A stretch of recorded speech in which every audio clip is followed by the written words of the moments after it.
Welcome back to Primetime News. And a special welcome once again to our viewers on onespotmedia.com. Up first this evening, the implementation of several recommendations in the Patterson report for the long-anticipated reform of the education sector may be delayed. This as the Ministry of Education revealed today that a consultant to manage the process has not been employed. Jamaica Maitland has our story.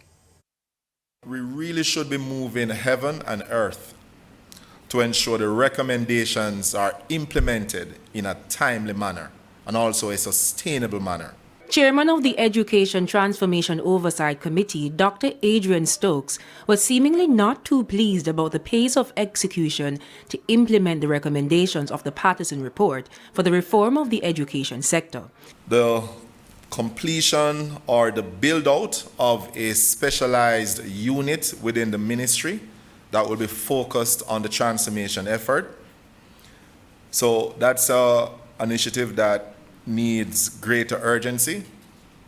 The recruitment of the Chief Transformation Officer to drive the daily execution of key initiatives, the hiring of a project lead, and finalization of a communication plan and the execution of that communication plan.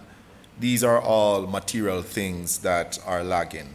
The initial timeline given for some of the deliverables was October 2022. However, during a press conference Thursday morning, Acting Permanent Secretary in the Ministry of Education, Maureen Dwyer, gave an updated timeline, including an implementation plan to be approved by February 2023 that's being done by the Mona School of Business. So we missed our deadline, but we're on track. We have identified a leading candidate, and the background work still continues. We expect that before the end of this month, we should be able to name that person to the public. But the Education Ministry says it has made headway on other recommendations in the report, such as the Jamaica Teachers Council bill, currently before a joint select committee, improvement in funding for early childhood development services, among others.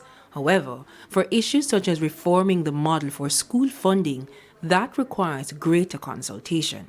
Given our current formula, we've been tweaking that, but that we really need to examine and have some broad consultation around it, because as you can imagine, if a school used to get X and it is determined that they get X less because some other school that's very, very in need gets it, you can imagine how that's going to be. Jamaica Maitland, TVJ News.